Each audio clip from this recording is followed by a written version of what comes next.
Well, ladies and gentlemen, welcome to the all-knowing Rage Quit. All-knowing Rage Quit. Wow, we really got up. We vamped up a few times since the last episode. We leveled up. Too big for our britches. Oh, he ripped in the ass. It's exposed. It's exposed. Not again. This is episode 13 of Rage Quit. This is going to be our spoiler cast for The Outer Worlds, as well as a kind of extra chunky. That sounds so bad. Extra chunky. Like a Machado. Extra chunky. Ew, that sounds... there it is. Well, my name's Ariel Schultz. My name's Anthony Schultz. And this is Rage Quit with a Rage Baby. Yep. All the time. All the parenting. We're here every single week. Every Wednesday. We'll post. Yes. This is our last episode of the season? No, this is recorded last, but this is actually going to be the penultimate episode of the year. What the fuck does that mean? The second to last. Well, then, what's the last episode? Episode 14, our game of the year. What did we record? I don't know. They're all out of order. Oh my god. Because I tried to structure this group as more evergreen content that can be listened to whenever. I know, but so they were all out of order when we recorded them. Okay, that makes more sense. Sorry, guys. I should know about my own job, but I guess I don't. Yeah, so the way we recorded this was to get the batch done at the end of the year so we can have a good start for next year. Yeah. And then we're going to be making some little changes. I think your changes were unnecessary because now I don't know what episode we're actually on. That's what I told you. Episode 13. Because you say it's episode 13 doesn't mean it's episode 13. It's episode 15 and 19. I don't know. Because it fits in, it has its home and its place. Oh, shit. We just recorded them out of order. Uh-huh. Yes. No. More evergreen content. They can be listened to in any order. You're in any order. But yeah, as you listen to this, there will only be one more week worth of Rage Quit, and that'll be our Game of the Year coverage, which that's a Splice podcast. We did the bulk of it. Again. Whoopsie. That's why I casually dropped in what your Game of the Year was, just in case. Casually. Yeah, I know. I remember. I did not remember. I know you did. You said something where I was like, she doesn't remember what she picked. Because you didn't say the title, you said... my game of the year. You're just like, shut up. You know what? Which is funny because I didn't say it, and we didn't have the same game of the year. No, we didn't. But I remembered. You're the husband. You remember these things. That was fantastic. Anyways, take what you were saying about the things in the spoiler.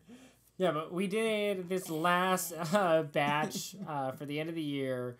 All out of order. It's very idiosyncratic. They don't quite line up. We record them at various times. Look at him using big words. What? What? $10.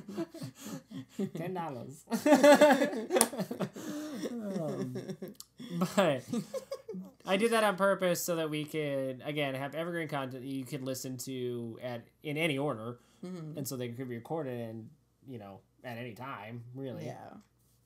Well, it makes sense. And then... It's been crazy lately. Exactly. And then that'll give us time to, spend time together as a family during the holidays. And then I can prepare for a little bit kind of more the scripted podcast. And you and I can brainstorm ideas for the beginning of the year. But we can have that kind of good to go so that we can churn out recordings that are still high quality, but be a little more efficient about it. No, that was the point of it. No, it does. I was just teasing you. I honestly didn't remember. Yeah. But as you listen to this, like I said, there's only one more left. That'll be episode 14 of Rage Quit, and that's our game of the year. So we recorded that in early October, and then we just recorded kind of a little... ad-lib. Yeah, an addendum to the episode. Even bigger words. So unnecessary. Most of the time. Anyways, so this episode is going to be a big spoiler hoopla with Outer Worlds. Yeah. And something apparently you have a gold nugget about that I don't know about. It's nothing huge, but I think this one might run over a little over an hour. Oh God, why? Not the content. But the two topics do kind of fit well onto one another. I just wanted to kind of leave one off the table because I do want your opinion very fresh. And I think you'll be able to offer something very intelligent and like apropos to it. I don't think you're getting much of that apropos intelligence right now because it's my Friday and my brain's toast. But anyways, I think you struggled with apropos, but then intelligent was fine. As apropos intelligent, like, it was like, the demon possession kicked in halfway through that sentence. It did. It's like, I don't use hello, Malik. I don't use the big words most of the time. I use $5 words. I use $10 words. No, $12.95. Anyways, continuing about your opinions about the Outer Worlds. Yeah. So for me, I was incredibly hyped about the Outer Worlds. I really enjoy. Really excited about that. You're like, this is my birthday game. It's gonna be the game of the year. I thought it was gonna be there. I wasn't gonna like call it as that, but no, I remember I was talking off. I mean, it could have been. Yeah, it could have been. Yeah, it's kind of how I felt.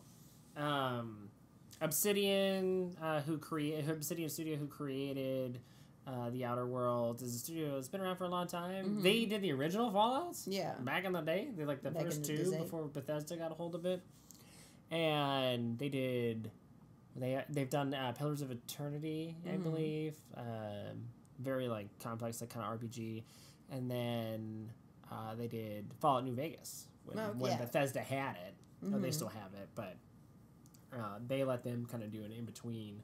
Yeah, the Fallout Vegas. Yeah, in between Fallout 3 and 4. And then, kind of as a middle finger to Bethesda, they did the Outer Worlds, which is very similar to Fallout as a whole, especially the Bethesda ones. It's just a huge combination of like 3 or 4 other games that are already out there. Well, yeah, I'll let you then go off on that. I'm like, okay, fine, then I'll go off on my spiel because I don't necessarily play games too often, which I will probably say myself. But with the Outer Worlds, I swear to God, I was watching Borderlands / Fallout / fucking Bioshock game. I'm like, why am I watching all these games when I like them for their individual reasons and everything that they put in here is just a janky shit of those games? Yeah, I mean, that was my big takeaway from it as well. Is there a lot of people... It's the good stuff. It's the janky shit. We're like heralding like how great it was, or that it was like missing this generation, and I could see that void not being fulfilled by really any other game this generation in particular. Mm-hmm. But I can also see why there was a void there to begin with, and why studios haven't done it, because supposedly Obsidian is fantastic with these types of RPGs and karma systems and working morality into their games and like dialogue options that affect the gameplay or the story, and it encourages multiple playthroughs and gives you different endings. I feel like I played an Obsidian game from like 10 years ago. And so it's like, why have there been no improvements on this? It's not that they like stole good parts from, and stealing is probably a little harsh of like a term to use, but they paid homage we'll go that way to some of these series like Bioshock and Borderlands and Fallout even, and Fallout makes the most sense. It's the fact that they didn't do it better than any of them. No, they didn't. That's the thing. Dear God, like, it doesn't bother me when there's multiple series or certain studios like take something from another franchise or studio and then kind of put their spin on it, and then usually they have an idea though to make it better or expand on it or to nuance it or to put their repertoire, their stable of games that they've worked on for the past couple decades or few decades, to put that kind of experience and like wealth of knowledge behind just a mechanic that maybe somebody else like pioneered. Like, that makes sense. Like, but they didn't. No. They just pretty much riffed it, and then it was a poor man's riff, in my opinion. And they even riffed themselves and did it poorly. Yeah, and it's like that's so crazy. That's the worst part. It's like, like you're saying, it's when they ended up doing the armor and adding suits and changing it, it just looked like a janky Fallout. It was like Mass Effect, too. That was another one. Mass Effect, like armor and stuff, and Or yeah, like power armor You're in just Fallout. wearing fucking power armor, and it's janky and bulky. And then, like, when you're talking to the people, when they randomly turn to you, poof, their helmets randomly pop off, and poof, their helmets randomly pop back on. Yeah, and it's just... That was really weird for me. I feel like there's so many great RPGs that have systems in play where you, like Diablo's a good example, where you can take a certain like looking, like aesthetic wise, like piece of armor or even like a complete set of armor, and then you can, you know, transform it into a different set of armor. So it has all the same stats, and it's still like high end for your character at that moment, but it looks like something that you want for your particular class of character or type of character. Yeah, like if you have like the witch doctor, you want it to look like a jinky witch doctor outfit. Yeah, and you might have a favorite like set, you know, that the witch doctor can wear, but maybe you find, and you get that really early on, you're like, I really like how my character looks. You can edit it to such. Yeah, exactly. And then, but you find more powerful armor later on, but it doesn't look really cool. You don't really like it, but it's stronger. You need it to play the game. Well, you can make that armor look like the old armor, but still have those kind of stats. But that's a fairly common mechanic in RPGs. And by the end of the Outer Worlds, all my companions and myself included had the strongest armor that I could find. They all look the same. They look like washed up reject stormtroopers who fell into a 60s tie-dye machine. And I thought it was ridiculous because the main focus was supposed to be on like side quests and character development and like speaking and dialogue options with these characters. You didn't see their face anymore. And it was like, I just don't understand. Or if you did see their face, like you said, they're still in this ridiculously bulky armor that really just doesn't fit. No. And you're like, well, why can't I, you know, this is the far-flung future. Why can't I do what I want to do? You know, like, change it, why can't I make it look... Morph it. You know, like, apparently the Dark Age or medieval-inspired Diablo can. Yeah, seriously. And I just found it just weird and jarring not to have that mechanic. And that's not honestly a mechanic that I've ever really thought about very much, actually. No, because every but in the Outer Worlds we played has been able to do it. And I've never really used it. That's the funny thing. I really wanted to use it in the Outer Worlds, though. Because they all look the same. The Outer Worlds was so bright and gorgeous and beautiful, and it is like... Yeah, now all my characters are the same They blue. look like, you said, stormtroopers that fell in a vat of tie-dye, you know? Yeah, and that's all they look like. They were all just...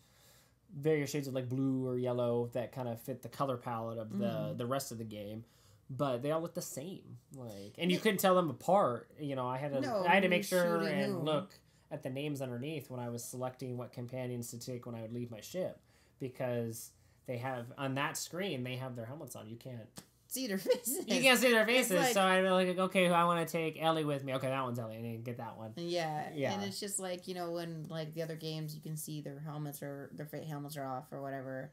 And another thing that really sucked is like we've always played kind of big RPG and games like that, MMOs even.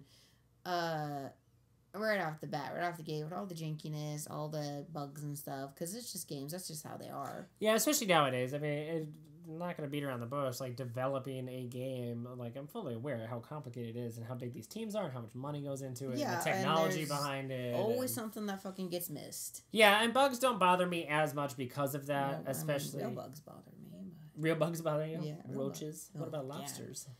They're delicious. They're sea roaches, though. I like sea roaches. Sea roaches are the best. Scrumdiddly-dumptious. Sea roaches. Exactly. I just came up with two with that. But, and it's like, this gun was super fucking janky. Like, one entire completely fucking level just...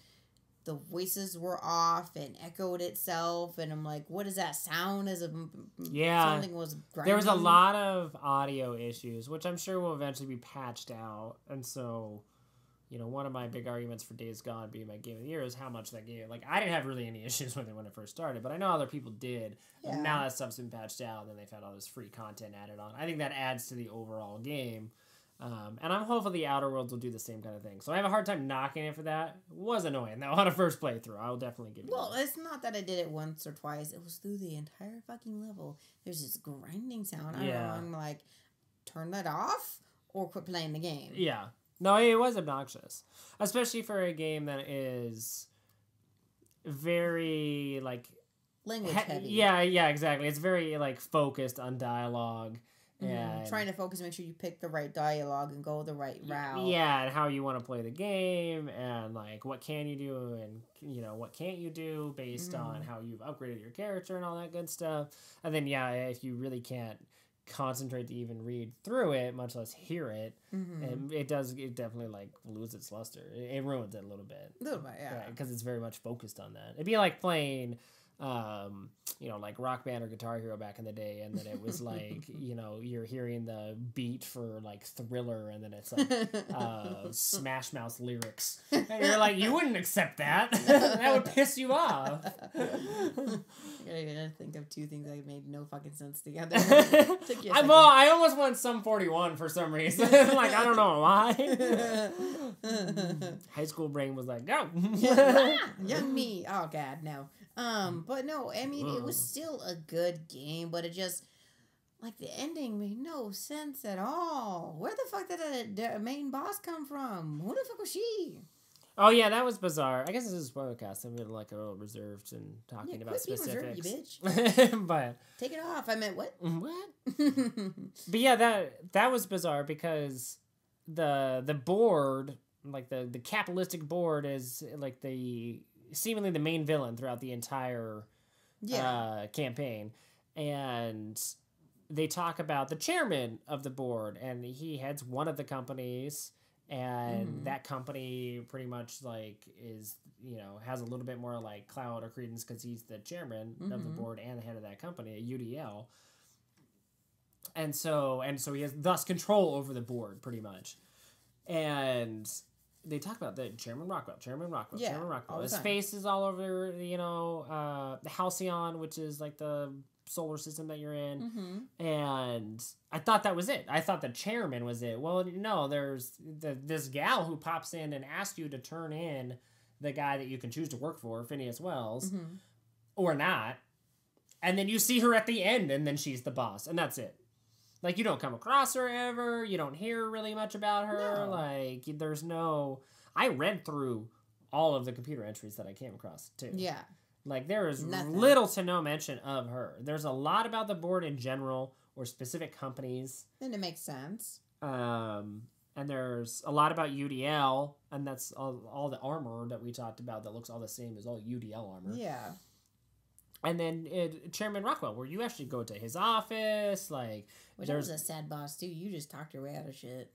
Well, there's nobody in the room with him anyways. Yeah, so I'm wondering if there's any other... Like, I'll find out. I will eventually do a second playthrough, but... Like, I wonder if there's like, even a, like, conflict or, like, violent option to take there. Because I noticed I had to do that part again. And after talking with him, it isn't as if you could, like, fail... like speech checks, and then you would probably get attacked by like, his personal guard in the room or something. There's nobody else there. No, and there's no one in the room at all. And then the guards that are outside who could chase you, they stop at the door. And then you can go in, and then it's like he immediately starts talking to you, and then that's when you have like the speech checks. Yeah. And once you wrap that up, there is nobody else in the room. So it's like, yeah, it makes no sense. How would this be a fair fight anyways? Like, this wouldn't be challenging even if my dialogue, was low as could be. Yeah, super low, and I had focused on just combat. But no, and that's why it didn't make any sense. Threw that sense. other gal in just at the end. Yeah, the and she even had a proxy like boss. Yeah, that was just some random guy. He was the warden of the prison, and he was an automaton. And it was like, that was it. What? Yeah, when you're fighting that dude, it was like, what? This makes no sense at all. It wasn't like they had talked about... Like, Borderlands would lead up with shit. Like, they would tell you. They'd be like, you hear this thing about the thing? Yeah, you'd hear chatter from, like, NPCs or, like... like in the original Borderlands, like the gal would come up and say something about it, like, oh, he's feared in, whatever area of the map or world, or, this is Handsome Jack's general or something. There would always be lead up and like pretense, but it was like, no, you had not heard about this warden. Nope. Until you got there. I didn't even know that place was a prison planet until I got there, and then I feel like there was a lot of assumptions, like, you should just know. And that's the thing, too, it's like... That's bizarre. I was like, I don't recall hearing that. Or only seeing it once or twice, but it's like, you can't go there, so... Yeah, and no one talks about it or leads up to it. And, like, another weird thing, too, is, like, some of the side quests made no sense. Like, when you were in the main fancy place. I can't remember what it was called. Oh, Byzantium, I think. And when that one lady says they're these lottery winners or whatever, and they were just slaughtering the people. Yeah, they were just killing them. Yeah. Why? Oh yeah, it doesn't quite make sense because like the main plot for the board is that they want to freeze the rest of the colony because the colony is going to starve and they don't want to sacrifice their rich lifestyle, which would obviously include eating what they want to eat. And so they're going to freeze the rest of the colony and they're pretty much just going to live off of what they can get in like perpetuity. They have enough for just them. Yeah. And supposedly they are going to be then working on the food crisis to eventually unthaw everybody out and have them work for them again. Yeah. Like, that's the goal. Mm-hmm. But yeah, it doesn't really make any sense because it's like, well, you're already slaughtering people. And then there's no mention of that by the higher-ups. It was like... And there's no, like, outcry about it either. It's weird. Like, there's not NPCs talking about, like, regular everyday Joes. Disappearing. About people just disappearing and never coming back. Or being suspicious of the lottery system. Or, you know, Chairman Rockwell, when he talked to him at the end, is like, well, we don't need to freeze people. We've just been killing them. Like, yeah, it's like there's no, like... There's all these, like, random story threads that just... They would very easily attach to one another, but they don't. No, and it's really weird. Like you wouldn't even need to make a stretch to like have that story. Spider was on LCD, and then like there's some strands over here and over there, and like what the fuck? Are there even on one's not even on the web? Yeah, and you could easily make it into a web, like a more whole tapestry, and it would make sense. But they just chose to admit it, or just didn't care enough to include it. That or it's like I get the choice systems, but it's like if you make the wrong choice or don't do the right thing, did you accidentally fucking not do something right? I don't see, and that kind of system I like, and is very indicative of Fallout New Vegas, which you haven't seen me play that one. No, but I've heard enough of it. That one was very like choice heavy, and resulted in multiple endings, far more than Fallout 4. Yeah, Fallout 4 kind of did like a light version of New Vegas. There was far more endings and like factions, and your dialogue really like affected how those played out and stuff and what ending you got. Very similar to the Outer Worlds. Even the montage at the end was a direct lift from how they did in New Vegas. That makes sense. Where they like talk about each and every character, what happened to them, and like the future of Halcyon, and like the events of your character and what they did and all that crap. That part doesn't bother me. I like ones because to me it adds replayability. True, yeah. Because it's like it encourages you to play it again. Yeah, that's a fine rope to like walk. Like in an age with giant open world games, if it is that caliber and expects you to play multiple times, how do you find the time? Yeah, to beat it multiple times. That's so true. Then it's like is replayability like really necessary if it's already like an 80-hour open world game. Yeah. Outer Worlds truncates their game. The worlds aren't that big. No, you figure they'd be. They're really itty-bitty. And I feel like it was, like, between 20 and maybe 30 hours. If that. I would say, like, 25. It sounds reasonable for my playthrough, at least. And I played on hard. You did, yeah. I haven't played on the Supernova difficulty yet, because I wanted to do the companion side quest, and the companions to have permadeath in Supernova. Yeah. So if they die, they're gone forever kind of a thing. And I knew they had quests with them, so I wanted to do their quest line, so I just played on hard, where they don't die. Die.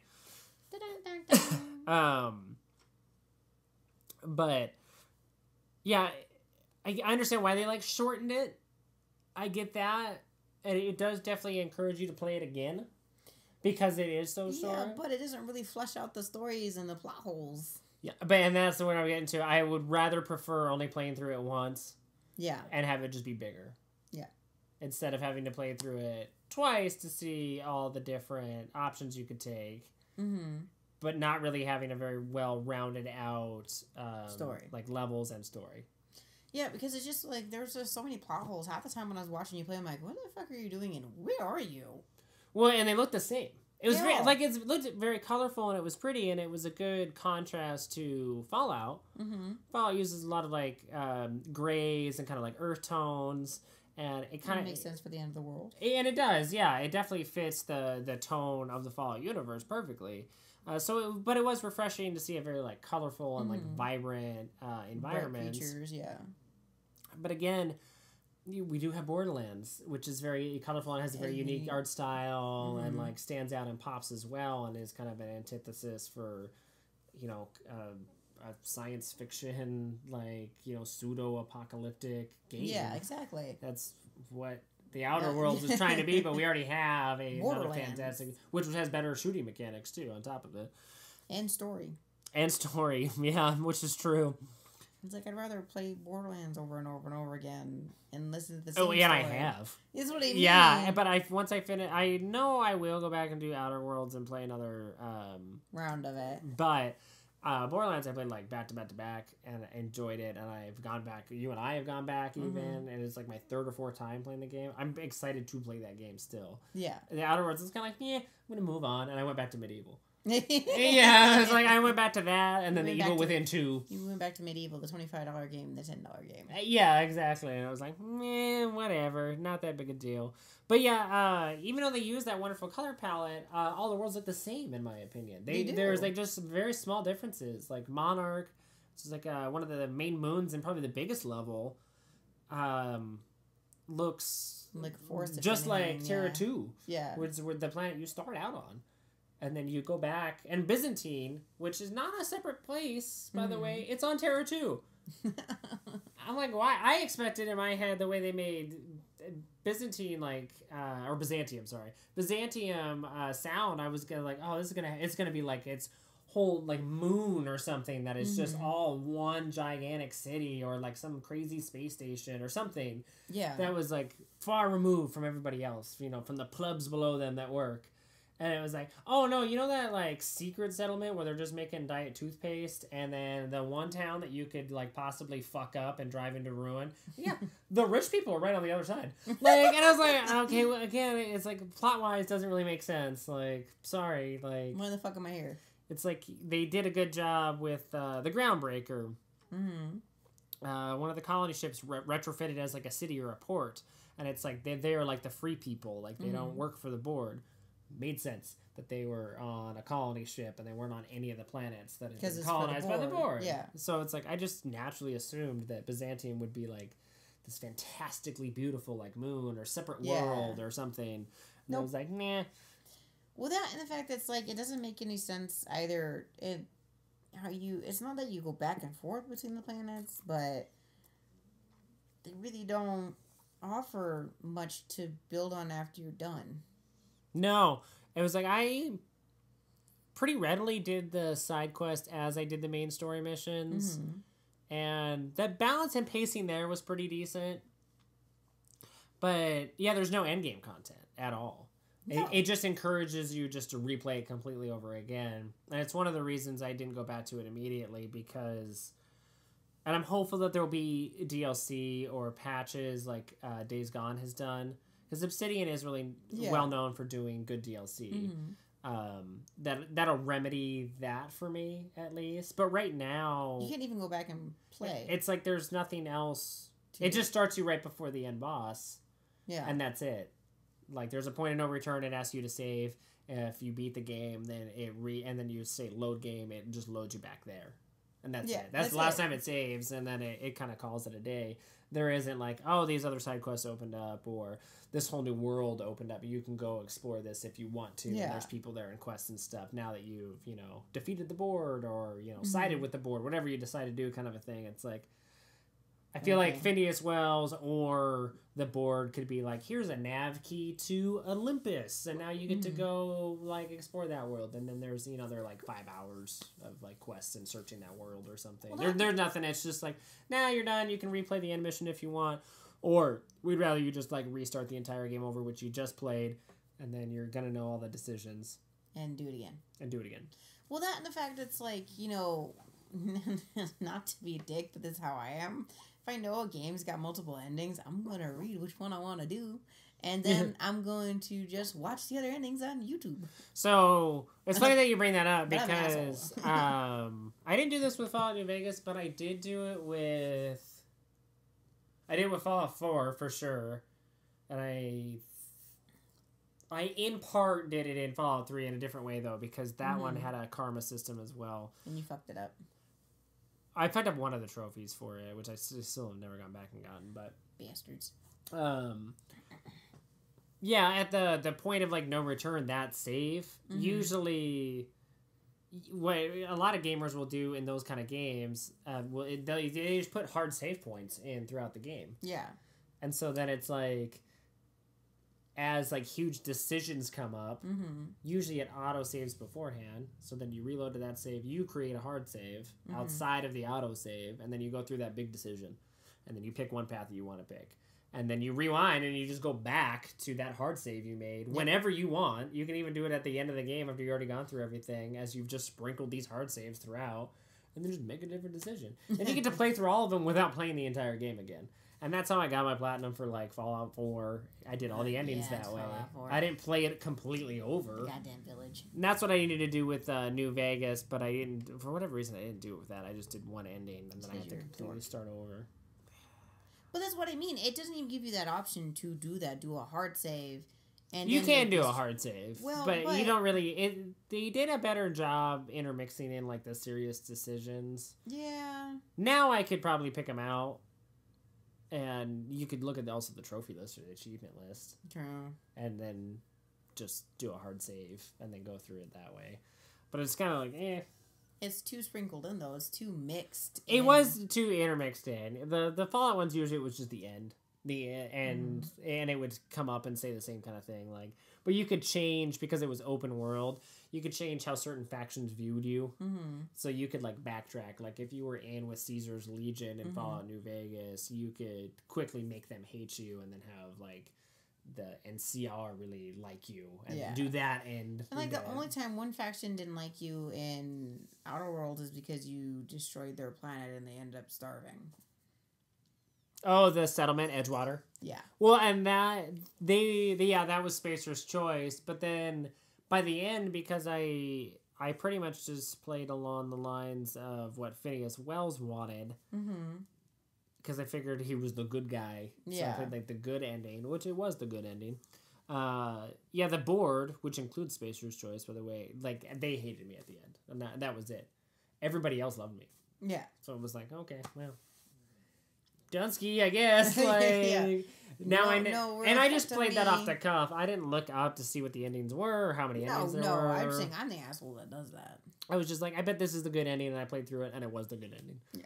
So it was like, that's kind of very telling of the writing of the game as well. It's like I could easily just pick out what was the good one, and it was. There was no curveballs, no twists, no like... Oh shit, that was a fuck up. Yeah, where it's like I did something, because that I think would be awesome to see in a game that style, is if you're like, these are the good guys, these are the good guys, these are the good guys, and it's like, oh no, you just fucking sided with Vader. And you're like, oh fuck, like I had no idea. He's like, yeah, he swindled you, like he totally smoothed you and controlled everything around you, what you were seeing and hearing in such a way that it fit into the gameplay. Plot hole that irritated the shit out of me. That it was like, yeah, you got bamboozled, and you have a chance to kind of backtrack, but not really, like... Yeah. Or you can just keep agreeing with him and go with it. Yeah, that would be awesome.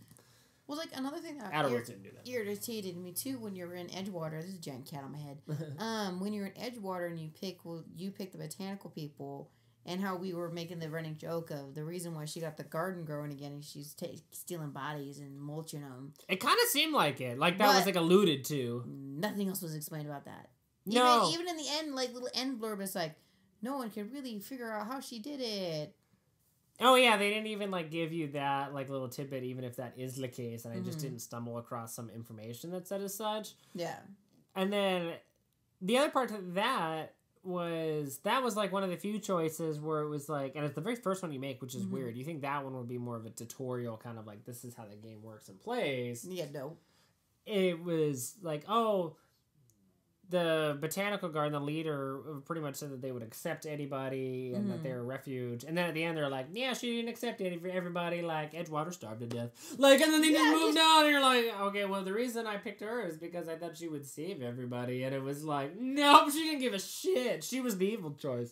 It's the only part in that game that it did the bait and switch like I would want throughout a game like that. Though. But it's in, like, the tutorial portion of the game, so it doesn't really make sense. It was just, Yeah, that was interesting. Yeah, I thought for sure though that they were gonna throw that in there, that she was mulching people and using them as fertilizer. Like they even specifically said that they looked for her plans and how she got the earth to accept growth and. Yeah, and then also Edgewater has a giant cemetery that is constantly being looted by marauders. Yeah, and bodies are going missing. Yeah. It's a little suspicious. And maybe I just didn't finish up like a quest in there or missed something. That's what I mean. It's like there's got to be something. I don't know. Maybe, I hope that there is. I hope. My hopes and dreams are for this game not to suck as bad as it did.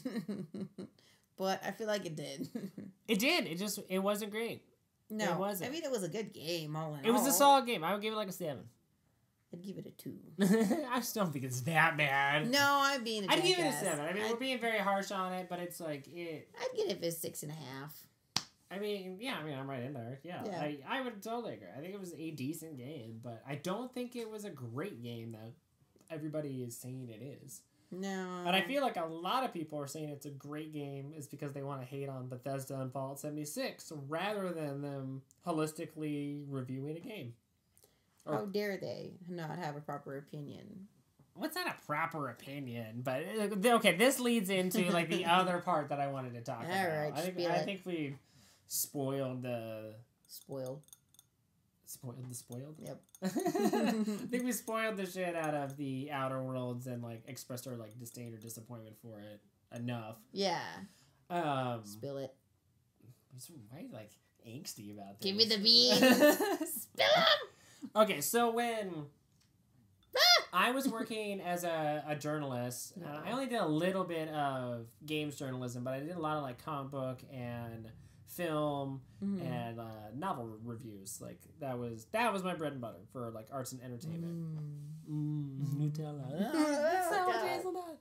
And there like and for every outlet that I worked for, and then even prior when I was at Eastern and in high school, in my English like AP courses or like honors courses or in my rudimentary English courses, and then later on when I had more like specific like areas of concentration at Eastern, when they discussed journalism and they had like crossover to that, and like I said, this did carry on over to the outlets that I worked for, but this was close to 10 years ago now, probably about 7. Yeah. We had they set up specific like paradigms for us to follow. So, and the point being is that a company, even independent, like you set up a rubric, like guidelines of what is good and what is bad, how to rank things accordingly. Like what does that come to if like the outlet or for whatever reason gave it like 10 points or like 5-point scale, then it was like, well, okay, for the technical side of this, like if there's X amount of spelling or grammar mistakes within this manuscript, it's a half point over a dozen instances of this kind of error. Yeah. Or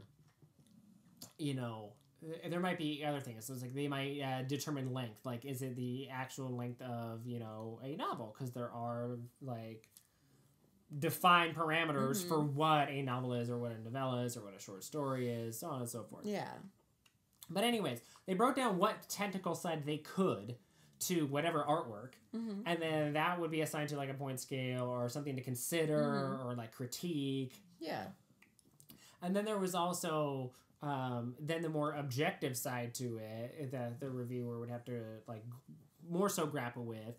There would usually be like some sort of either like orientation or maybe even follow-ups on said orientation. Regardless, there would be a strict paradigm, and the idea is that you could pick any reviewer from that company to review the same thing, and then within a margin of error, they would give it the same score. Okay. So they would objectively review like Death Stranding, for example, as a 9. It's a 9 out of 10 game. Okay. And then everybody in their entire company, independent of that person who maybe was tasked with reviewing it, would give it anywhere between an 8.5 and a 9.5 review score. Okay. Always. Yeah. There was no room for error, like, especially for an official review. You might have some outliers, but relatively speaking, everyone was trained the same way. Everyone looks at the same kind of things. Everyone critiques the same kind of ways. That's not saying that your opinion is the same as what you're like writing about. No. But it does bridge the gap between objectivism and subjectivism. Like, especially when concerning a work of art, like a video game or a book or a comic book or a film. And that was something that was very much like ingrained as a writer. Like, and it's called holistic reviewing. Like, and companies set paradigms. Like, that's how it is. Yeah. That's how it was, at least. That makes sense, in my opinion. That makes it so it's not like Joe Schmo is like, this is a piece of shit game, and it's, you know, Chrono Trigger, one of the best games ever, you know, and ever reviewed on top of it, and Chrono Cross. It got perfect scores across the, like, board.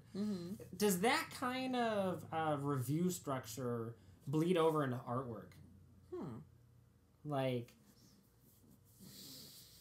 is it, and are there like artists, even incredibly famous ones, and you know, it probably like posthumous, but then it's like, these are like the greats, and these are like, or maybe you studied, these are the worst. Like, these are ones where they got a lot of clout during their time when they shouldn't have, or they did during a certain period of time, but really it's like, you know, technique-wise is awful, or wasn't very representative of anything around them, or was just elitist bullshit, or, you know, is there anything in your mind, like, whether at, like, a small level, or, like, you know, maybe in commission-wise, or, like, all-time greats, that, like, kind of fits into that, or makes sense, like, with, like, a visual medium like you do? No, because when it comes to visual, like, artwork, painting perspectives, you know, sculpturism, whatever you want to call it, it's just a vast art, is people are always heavily opinionated about it. But then, like, how do art critics exist then? Art critics exist because there's always going to be a critic. Yeah, but like, how does like an art critic like have any like credibility if it is just if it's so highly subjective and there is no objective nature to art critique at all, then how could there be any like credible art critics? Because it could be like, well, the homeless guy down the street says this is beautiful, like, I'm the artist, that guy's right.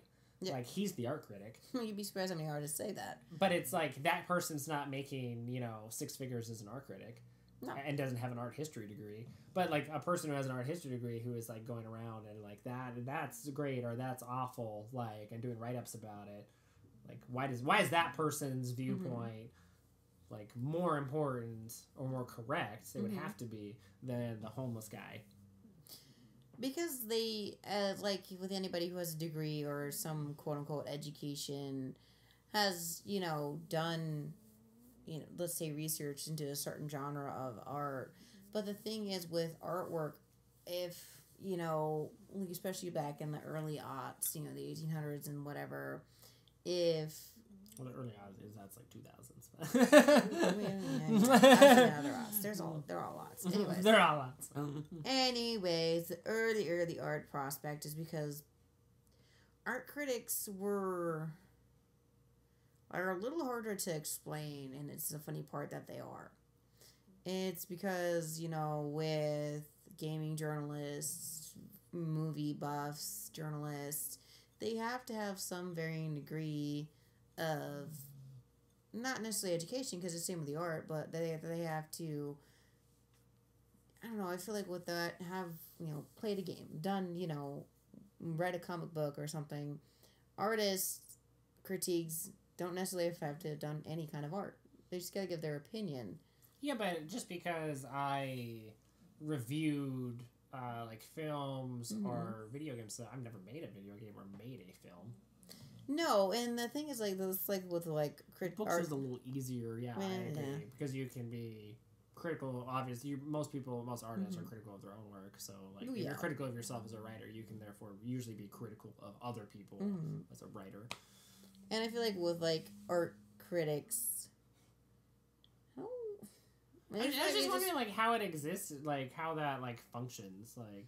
I don't like, I totally believe you, because it's, like, that's a world I'm not, like, privy to, but, like, as it concerns with gaming journalism, I find it really weird. So, the example that comes, like, first and foremost to mind is, like, Death Stranding recently came out, and I didn't read any reviews. Like I'll make my own opinion on it. We have our own company, so yeah. I'll talk to people about it, but usually I don't really have any big outlets that I go to anymore. I read through. I like informational articles, but anyways, like IGN Global. Yeah. You look at all of their branches that reviewed Death Stranding. It's like, IGN Spain, 9 point something. IGN, I'm not sure where all their branches are. But anyways, it was like a list of like maybe 24 like locations across the entire Earth. We'll use the 24 as like a hard number for the sake of argument. 23 of them gave it around a 9. Yeah. The United States gave it a 6. Okay. How is it that 23 out of 24 like dentists approve, but there's that one fucking dentist? Like, who is that guy?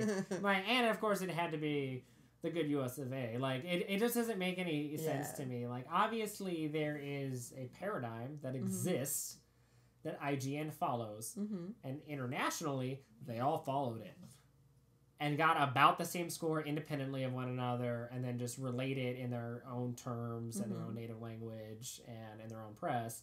And then in the United States, we give it like almost the same outlet, by the way, so they'd have the same paradigms and the same code of conduct. Supposedly, they gave it like 3 points less. Well, it's because that's where you say the supposedly comes into play, because like with art critics, everyone's a critic. And don't get me wrong. Yeah. And that's why it's a little harder to describe an art critic and how they became famous and making 6 figures for art. Because artists are their own worst critics. And 9 times out of 10, we don't give a fuck what everyone else says. Yeah. And, I mean, I can see that part of it. The part about art critics, like, obviously there is something that defines, like, an art critic, though. Because it's not everybody is an art critic. Like, everyone can be an art critic, but also everyone can be a film reviewer. I'm not talking about that. I'm talking about in a professional sense, like, an art critic. See, and that's where the one thing I can't really talk about, because I don't care about other people's artwork. And no, I okay, that part I understand as an artist. I was just wondering, like, if, like, with your education background in art, if something like that ever came up, where it was like you were taught not like really, how they function or why they function the way they do, or something like themselves, that. No, because the fact is, art's going to always sell. So games are always going to sell. Yeah. And then you're always going to get those people, like with the games, like we're saying, supposedly they followed these things with this, Death Stranding, especially. People are always going to kind of see that as well. Yeah. And, art is still art, but it's been strayed away from a little bit more nowadays for, like, pop culture situations. And I'm not saying art's not still there. People aren't creating some just gorgeous stuff, but it's just not as relevant. More elitist or niche anymore than pop culture, which is, incredibly accessible. It is. To the masses. Compared to, like, with artists, Spending $1.2 million on some rare painting or... Yeah. And, there are still or people... even having the wants to go to a gallery. Yeah. Or showing, like, either a particular artist or like I said, the dead arts. And it's like, back in the day, when that's all you had... That's a valid point. That makes sense. So it's more like critiques. The relevancy of the medium, therefore, like, dictates the critics. And then there's the critiques. That's why, for me, for now, like, I couldn't tell you, because they're not as relevant. Yeah, it's more ethereal, so maybe there is less of a paradigm because one doesn't need to exist. No. And they don't need to exist necessarily in the same worlds, because a critic... That would be an interesting, like, piece to either, like, research or even write about, or is like, the decline of... like, the art critic. Like, because it's less necessary. Because if it is just for, like, the elite that can spend money on beautiful paintings. Okay, then it's like this, let me phrase it this. How do you see art today? Internet, online. I mean, primarily. As far as, like... Are you talking about, like, top level or just, like, all across the board? Or just like, art. Just art in general? Like painting, sculpture, art. it usually is a like derivative of some other work, is what it comes down. At least for me. Mm-hmm. So it's, you know, concept art for a video game. It's you know, even fan art for like film or television, or I mean, it's always derivative of some other facet of pop culture, and that's usually how I consume it. It's online, it's digital, it's virtual, it's not like I'm going to a gallery and like seeing, you know, this precious painting, or even like a local artist that's done, you know, amazing work or something. How do you see video games? At home. Yeah. You buy them. You're in your comfort of your home. They're there for you. Like you said, you're not going to galleries. And it's the same thing with being online. It's relatively easy to see something instead of, you know, it's going to be addicting to say it. I don't need to go across the world to see an art when I can look at it. Oh, you're not visually valuing it. Whatever. Fuck off. Yeah. But it's the fact that it's not as relevant to the easy access we have to it now compared to when it was relevant back in the day when art critique mattered. Yeah. And so it made more sense to have a criteria. I think its criticisms still matter. I feel like we just matter. That was kind of like my point, is that, see, and you opened up a whole new gateway too, especially with it being like consumed in smaller bites digitally, because then it can then be critiqued, like even like especially like remotely. I just wonder why. I know why, so I guess I shouldn't say I wonder, but it's disappointing to see, because of social media and our connectivity to the internet, that a lot of these like hard kind of like lines or like guidelines or paradigms, like I've overused, like they defined what it was to be a critic or reviewer and to provide a critical eye, and it was a skill that had to be taught to you that made you a professional. Yeah, like I mean, based on it, you didn't have to be paid to be a professional, but you get the gist. And now everybody under the sun feels as if they're a critic, and they'll be like, "This is an awful game." Or, this is a shit company. Because even this is the best thing in the world, and it's like, well, no, it's my opinion. I can say whatever I want, kind of a thing. I was like, well, yeah, I get freedom of speech and all that. I'm fine with that shit. But to be like, this is how it is, kind of an attitude. It's like, no, believe it or not, it's a skill set. To be able to critique something, like honestly. Yes. And not have any bias. And I'm not saying there's not art. Obviously, because there's still museums and big artists and all that stuff there. And such, but it's not as valued anymore. It's not valued anymore. You could even see it today in video games. It's not valued anymore.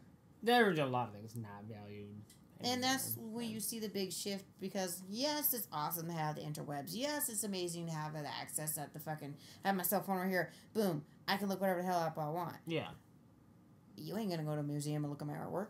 Yeah, fair enough. I've had my artwork critiqued, and, you know, I've had by my teachers and my public, you know, I've had my stuff in museums and on shows and stuff. But at the same time, I'm not getting professional critiques coming to my shows. For granted, I'm an itty-bitty, you know, I'm fucking a nobody. But still, that's so weird, because it's like, you know, like major league, like, sports and stuff, like, have scouts. Like, and... where it's like they go and look for like new talent and stuff. It's so bizarre that it's like anybody can be famous now. Yeah, I mean that's the part that has just shifted. It's like we've like traded in like an honest like skill set, and then simultaneously complain about it because people with that honest skill set have been like almost phased out of existence.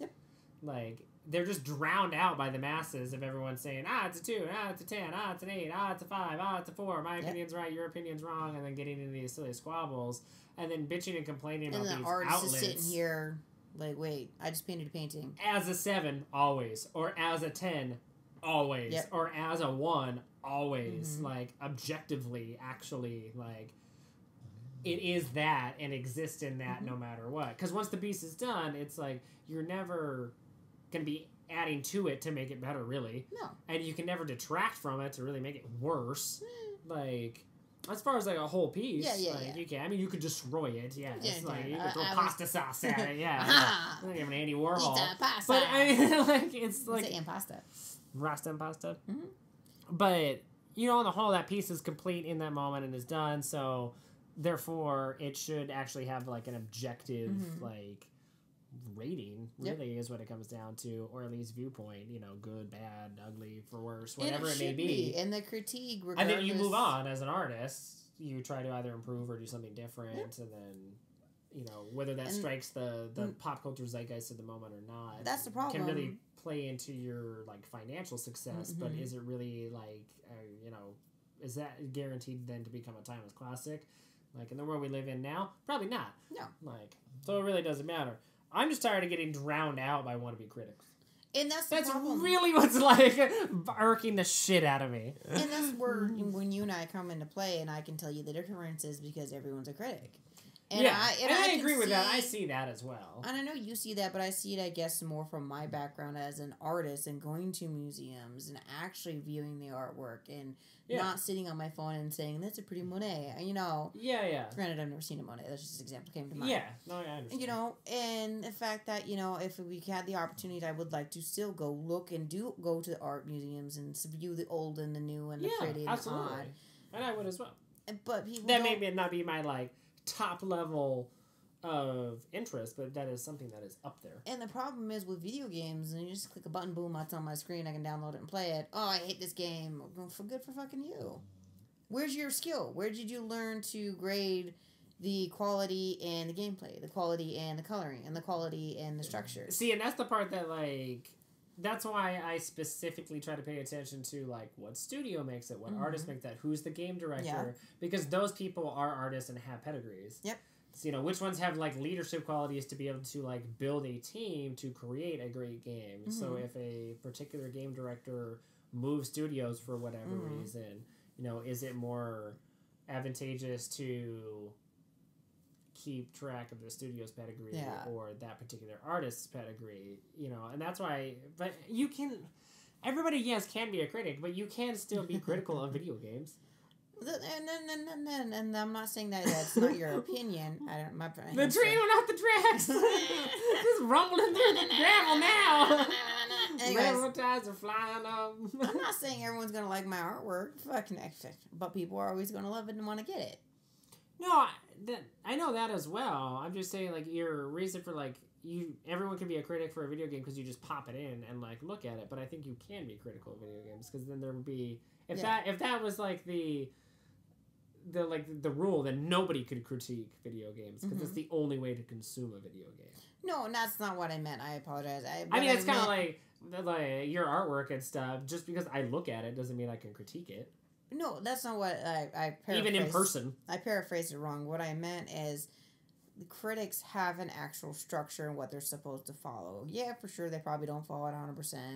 These are the guidelines. Yeah, there is a margin of error in those, like, paradigms that I taught at, like, the, top of the half hour. Yeah, and, like, these are these guidelines, and they're supposed to follow them because they are put in place so they can be truly judged on the game itself, not personal opinion. Holistic reviewing.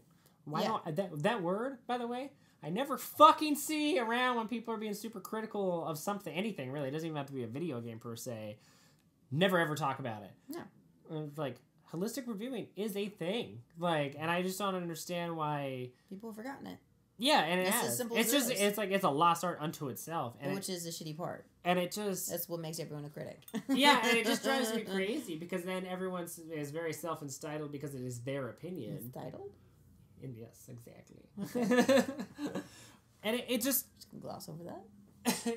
Your train just went off the tracks in the gravel. There's still railroad ties being kicked up behind you. I repeated the same word, so you're like a vinyl skipping. Like, you're just cruising along. That was 17 minutes. No. But no, it baffles me that so many people are just so steadfast in their opinion, then will bitch about reviews, and then somebody else will have the exact same, argument for one half of it. They'll bitch about reviews as well, but then they'll say it's a crappy game instead of a great game, not understanding that they themselves are wrong because they don't have the critical expertise or skill set to be able to judge it that way. Yep. Like, exactly. They could say, I personally think it's good or I personally think it's bad, but but you can't really then disagree with, like, a review. And then on top of it, the big media outlets, video game wise, IGN, Yeah. GameSpot, and all of them have been so like decentralized and like really unfocused on actually critiquing games. It's views, clicks. Some like the really good game journalists now put like weird political slants on stuff. Yeah, and it's like. It's a form of escapism. We don't need to like go down that rabbit hole, but it's like, why? You're not really doing your job either, or following like a strict parent. Like you have the skill set, I guess, and then just choose not to use it. The other two people who disagree with one another and the mainstream reviewer don't have the skill set and have no idea that they don't possess it. Yep. And then everyone's just like lost in this like crowd. I completely understand why people are turning towards podcasts like our own. Streamers, YouTubers, like very focused and kind of niche people and personalities that they gravitate towards to or like find to listen to or get their opinion about things, because otherwise you'd have nothing. Yep. Like, I mean, there truly wouldn't be anything left. Like, the mainstream ones have like reacted poorly to social media and the crowd drowning them out, and the crowd's just getting larger and more vocal, it seems like, and has no idea that they do not possess the professionalism or the skill set to be able to critique in the way that they think they can. Yep. So and that's the thing is, it's like with the same, like I said, the artist critique is dead. And I'm not saying they're literally dead, but you know what I mean? Yeah, yeah. That's why when you asked me that question, it threw me off, because I didn't think about it. That's why I wanted it, like, that's why it wasn't anything, like, serious or over the top or, like, goofy. It was, I really wanted to get your just gut reaction to it. Oh, shit, they still have those? That's my reaction. Because it's a different medium than my own, and mine was very, like, strict and rigid. Like, it was very focused. I'm not saying there's not. I'm not trained in that aspect, because I am not an art critique. I am an artist. Yeah, and see, and I split the difference between both. Yeah. So it's like I wrote creatively on my own and sold some pieces, and some, just live in, fragments or, perpetuity on my hard drive. Yeah. But then the other, probably more than half of my writing career was spent critiquing others, was spent editing and spent doing. And I'm not saying there's not that out there. There more than likely is that training to be an art critic, the certain schooling you have to take, and so on and so forth. Well, I didn't have like specific. I mean, it was discussed a lot when we were peer reviewing when I was in high school and college, but it wasn't something. And then it was more in that circle. For as far as like peer reviews are concerned, that's what it was. It was like, successful forms of rhetoric. It's like, are you going to have like a Rogerian, or are you going to have like a traditional? Like, it was like, how are you going to argue your point? And then did you successfully like implement, that, tool that you could use that you said you were going to use, or did you not? And there's things like that we don't like specifically talk about just on the whole. Like, if a game developer said that this is an action game, why don't we have set criteria for what an action game is that can then better benefit like their audiences and to reviewers. Realize, okay, this isn't an action game. This it was like, actually this isn't an action game, but it was built as such. Like, it missed the mark on this, and this, because this is the criteria here that was, for an action game. And that's like a loose example, but it's something. It would be the same thing like in the literary world, where it's like, oh, I was, constructing this dissertation. It was a specific rhetoric about the, Paris Peace Accords. And then you're either doing like the neg or the affirmation, and so then you say that you're going to provide a Rogerian argument, and so in that like kind of context you would provide what the neg would say first instead of your hypothesis. What is your opposition going to say about your argument? You begin with that. Yeah. And then from there, it has to at least be two-pronged. You would break down, and then you would slowly, it's pretty much an upside-down pyramid, draw that into a focus by dismantling the opposition's like supposed hypothesis that leads then into your own, and then you're concluding and like summarizing like argument, and then that would hit hard with like your last line or like paragraph or whatever, however long your dissertation is. Yeah. With why your opinion is right, because you spent the entire Rogerian argument of like dismantling their hypothesis by beginning with it. Like, however, if I didn't follow that format, but I told you it was Rogerian, like you should be able to like flat out be like, well, no, you actually used like a more traditional style of rhetoric. You didn't use a Rogerian like style. Yeah, but that's therefore like you automatically lose points on this dissertation if it was like, you know, graded in academic circles. Like, why can't we apply a lot of these kind of things to also like critiquing, you know, video games and books and films and artwork and. But because that's not how the Joe. That was way more complex, yeah. by the way, than I wanted to dive into. But because that's not how Joe Blow down the street cares or wants to know. And my angst comes from Joe Blow has no idea, like, any of, like, the... Joe Blow don't like the colors. Joe Blow don't like the game. Did you say Joe Blow don't like the colors? Oh, God, no. Colors! Oh, okay. Oh my God! Colors! I mean, there's like all right people are fucking fanatical and crazy as shit. So like, no. Joe Blow don't like the colors. Oh my God! Colors of the game. Oh my God! Colors. But no, it's true. That part, that just drives me crazy because I spent a lot of money, I spent a lot of time, and I have like now years of experience. Because you're I am learning how to do why I this. don't want to be a critique.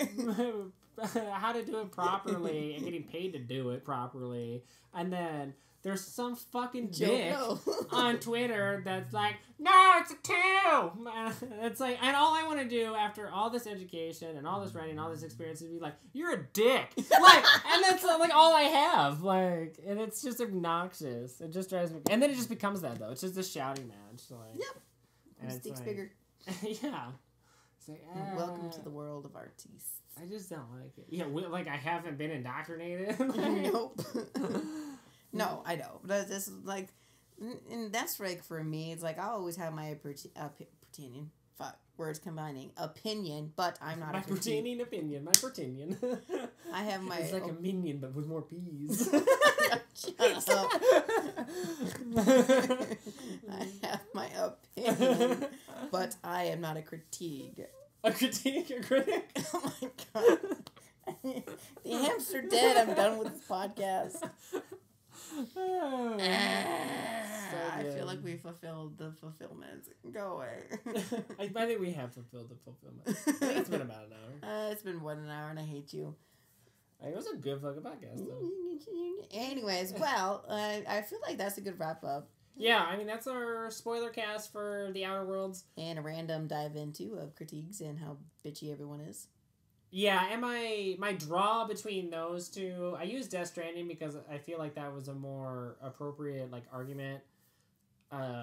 Just because the IGN, the US IGN review was the only outlier, and then all the other ones were like 9s. However, the Outer Worlds kind of experienced the same kind of thing. I think it is honestly a 7. Okay. I think it's a decent, good game, and I think where you fall, you said like 6.5, is right in there. I think you're within the like.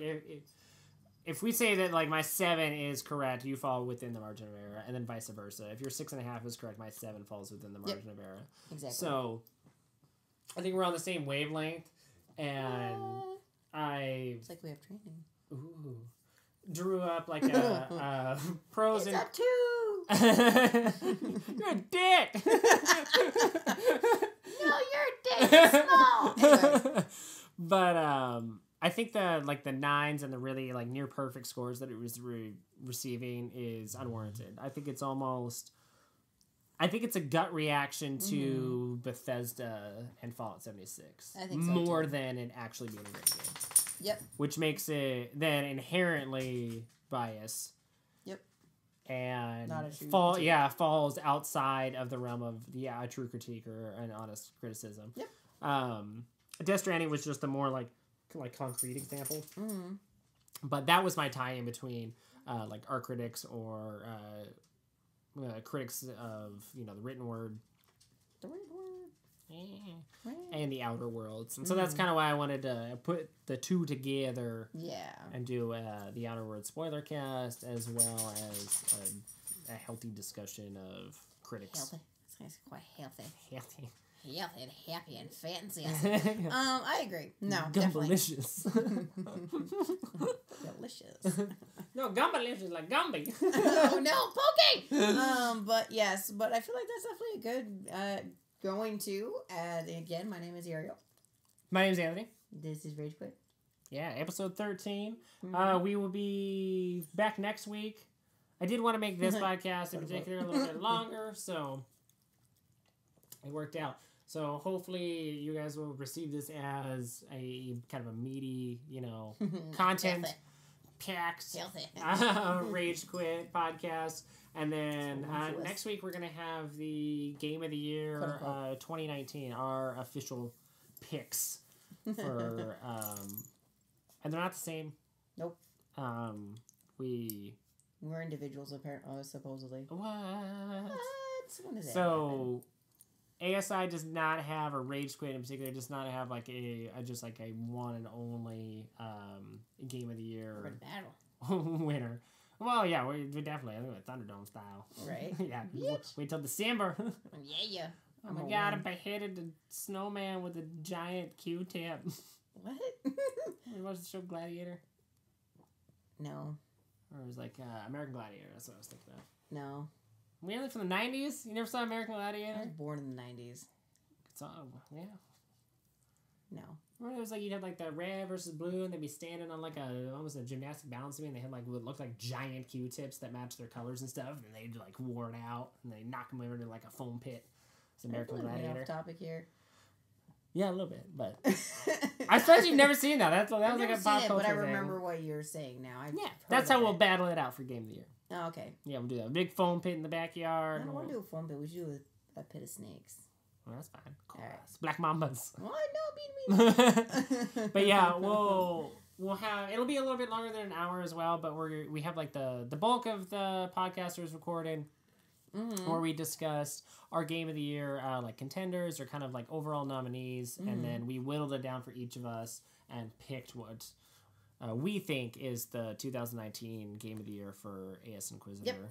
And then we added a little chunk to the end of it that's spliced to it as well, so it runs over an hour. And that's just kind of discussing some of the other games that came out after we recorded that kind of initial chunk. So that'll be the last podcast for probably a 2-week period. Holidays, yo. Yeah, we'll be back at the beginning of the year. So January 2020, that first Wednesday, we'll have a podcast. Woohoo! But until then... Always follow the bear. Dun, dun, dun, dun. Follow the bear. Follow the bear! Yeah. Rage Quit. That's what we should do. Rage Quit. And then there should be a loud, like... Bam! Yeah, like we just raged out.